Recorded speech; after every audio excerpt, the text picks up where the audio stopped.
back to another video. It is Tuesday morning here in my micro bakery. It's a bake day, it's a delivery day, so these days are always busy, always a little bit stressful. I've got my first load of sourdough on the go already, but I already encountered my first problem because I always check the temperature of the stones before I load the breads in, and it was reading like 218 degrees Celsius, and that is nowhere near as hot. But because I closed my eyes when my alarm went off at 4:30 and then woke up and it was 5 o'clock, I am running a bit behind time, so I was like, I don't have any choice but to put them in because customers will be waiting. My delivery guy comes at 7, so don't have any time. But yeah, it seems a bit odd because the stones, the oven is preset to switch on at 2:30, so by the time I come down between 4:30 and 5, it should be well fired up, like 250, 260 degrees Celsius. But I wanted to start the vlog here because I'm doing a vlog today. I wanted to do a little catch up because there are a few new things that I've been up to that I want to tell you guys about. I also experimented yesterday, which is something that I need to incorporate more of in my workflow. And something that some bakers mentioned yesterday at an event that I went to, like how important it is for the bakers to implement time into their busy schedules. Sorry, I never know how to say that word. Schedules or schedules. Anyway, and I had some leftover starter, so what I made was, sorry, I'm just like always checking like between the two ovens if my bakes are okay. What I made was, let me just put it down there. Okay, right, they don't look that great right now, but I'm so excited to try these. They are, wait, let me show you. So they're gonna be like little buns, like currant buns. So obviously we're in the season of hot cross buns and I'm making them. They're actually proofing on top of the oven right now, but because I had leftover starter, because one of my wholesale clients didn't order yesterday, I was like, right, what can I make with this? I am fed up with sourdough crackers and eating them every day. I want to try something different. So these are little currant sourdough buns. They're not sweet, there's no added sweetness in them, and I took a lot of inspiration from these buns that E5 Bake House make in East London, and I was training with them just for a couple hours back in, I think it was either January or December. And I hand mix some of these buns, but they're like one of their most popular things because it works quite well as sweet or savoury, so you can add butter and jam, or you can have it with cheese, because I remember saying to the bakers, I was like, wow, like it's really unusual that you don't add any sort of sweetness at all, but I think it's, you know, my cookies are ready. Okay,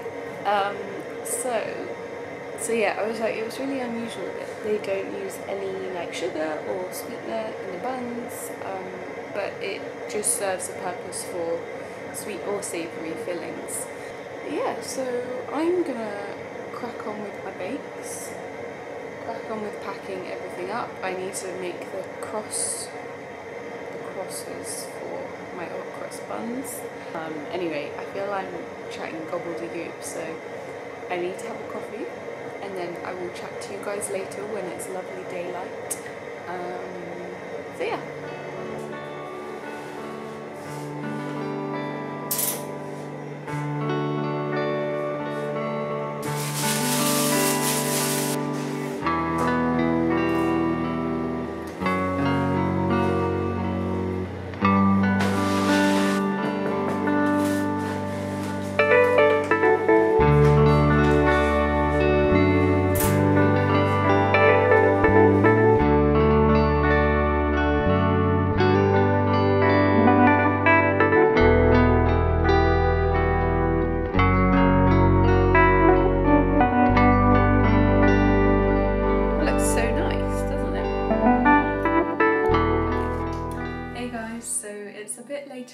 out in the morning and I thought I would kick things off with a little espresso for our catch up, so cheers if you have one too. So it's obviously been a little while since I've had a proper chat with you all, because my last video was the hot cross buns recipe, and then the one before that was just kind of like a general overview day in my life as a baker. So I hope you're all really well. There's a few things that I want to chat about today. The first thing is I went to a really lovely spring grain gathering at E5 Bakehouse yesterday, and it was a gathering of bakers, millers, farmers, wheat experts, and the whole theme was on heritage grain, and I learned so much. I wrote notes in my little notebook here. I've got so much to learn, it's just wild. Like, as you'll know, I'm a self-taught baker. I'm still fairly new to this, and I'm still figuring out like new methods.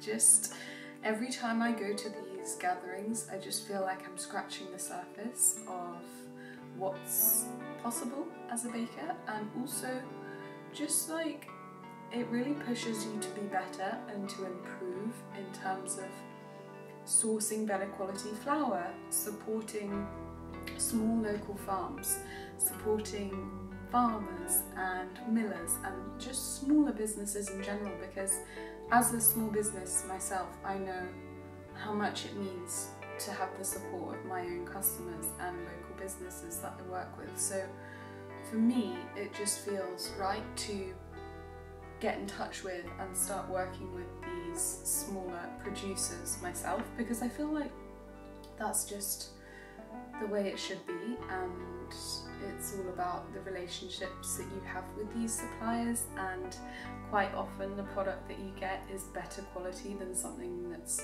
well, almost all of the time I would say the quality is better than something mass produced and just something that's a bit anonymous. So yeah, heritage grain, I mean, many of you guys may know this if you're into bread baking and into grains and stuff. If you're not interested, then just crack on. But I learnt so much, genuinely. And first of all, we heard from Andrew Forbes. I don't know what his job title actually would be, but he's most definitely an expert in wheat. But yeah, heritage wheats, like some of the advantages of it in baking and in organics is the height of it, and it produces more biodiversity, especially in population wheats. It's a mixture, it's a whole mixture of wheats.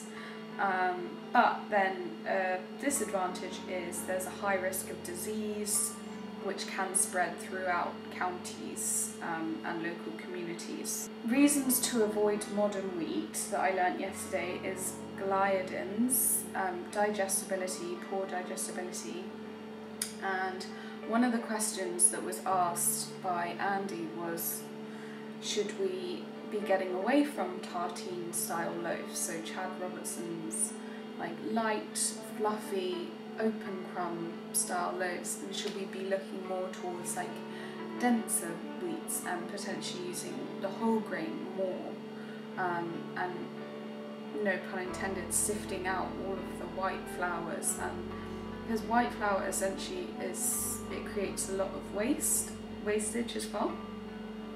And then the final question was, should we only use 100% heritage wheats? And then we went to hear from several different bakers, one baker at Dozen Bakery, another baker at Hamblin Bread, baker at E5, and Cereal Bakery too. And then also just like in terms of messaging to their customers, how do they convey that they're using heritage wheats in their bakeries? And almost all of the bakers said that they don't want to be preachy, they don't want to like have overt messaging in their bakeries, but they do tend to say organic, stone milled or heritage wheat is used in their breads, and their approach is very much customer led. So say if the customer shows interest in the bread, then they will tell them more about where they source the wheat from and the types of farming that's involved and why this sort of wheat is different. So it was absolutely fascinating, and it really is pushing me towards using more heritage wheats in my breads. And the thing is, for me, because I love whole grains, I am a big whole grain gal, just in terms of depth of flavour, in terms of nutrition, in terms of just like satiation, that's the word, isn't it? I just feel so much more satisfied when I've had, like, I don't know, a piece of toast made from largely whole grains rather than just white loaf. There is obviously a time and a place for a white sourdough or white fluffy bread, but for me, like, so much is about like how satisfied I feel with my foods and how long it will keep me going, as well as the flavour. Obviously, flavour for me is number one, and then how like satisfied I feel. I don't know about you guys, but yeah, so like for me, I know I would go into a bakery and I would choose like the slightly obscure, weirder style loaves, quite dense, quite chunky. Tinned ones normally is how they're presented, but then the wider community, wider customers, they may not be wanting that, and even like buying a sourdough is a bit of a push for quite a lot of customers these days, although it's like widely known now and widely accepted. For a lot of like older generations, I don't know, I might be generalising massively here, but a lot of older generations, they prefer a kind of like comfort style yeasted bread, which is absolutely fine too. And I can say that is absolutely the case for my grandparents. My granny does buy my sourdough, but I think she's just supporting me. So yeah, it really makes me question everything that I'm doing, and it really pushes me to be a better baker and to forge these new alliances with lovely millers, lovely farmers, and really utilise the beautiful grain that they're growing and milling, because that's a whole other art in itself. And yeah, so I think I've got some homework to do, definitely, in terms of finding more suppliers who are really championing these better farming methods and these heritage grains, but also just like in terms of the whole history of wheat in general. Like, there's just so much for me to learn.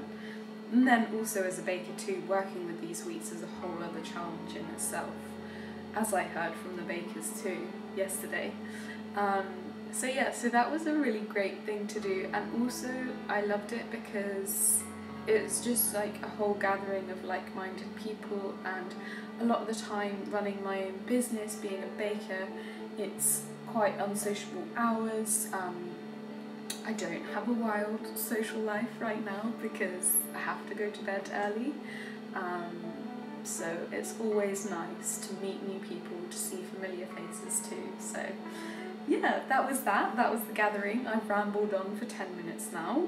I have recently launched a sort of consulting part of my business, so for anyone who's wanting to start up a micro bakery, small business like me, I have made a section on my website where you can book a consultation call with me, like a one-on-one bespoke session, either half an hour or 45 minutes, and I will tailor it to all of your questions, all of your needs, and we'll basically go through all sorts of different topics like sourcing bakery equipment, sourcing ingredients, which oven is best to buy for your micro bakery, how to scale up, how to start farmers markets, how to find customers, how to build your brand.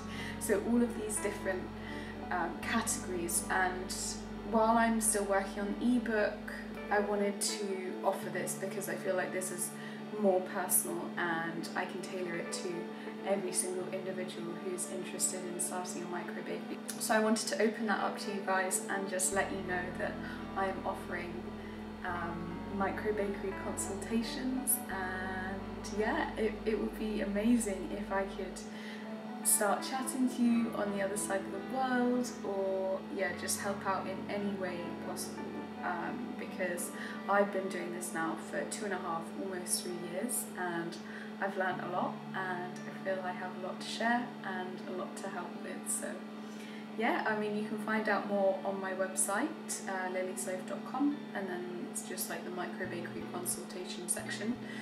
So yeah, I've been busy working on lots of different digital projects. All of these things take so much time, and I feel like I'm pretty scattered a lot of the time, but it's really, I just live and breathe it, and I just love doing lots of different things. So I think I am going to wrap this up now, because I have to edit this video. I've got a few other bits and bobs to do today. So I really hope you guys enjoyed this video. Leave me a comment down below. Don't forget to like and subscribe. And yeah, let me know if you guys are into using heritage grains, heritage wheats. If you gave the hot cross bun recipe a go.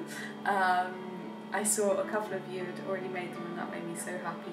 So yeah, thank you so much guys for your continued support, and yeah, feel free to book in a consultation with me if you want to start your own micro bakeries. I hope to see you guys soon. So thank you so much guys, bye!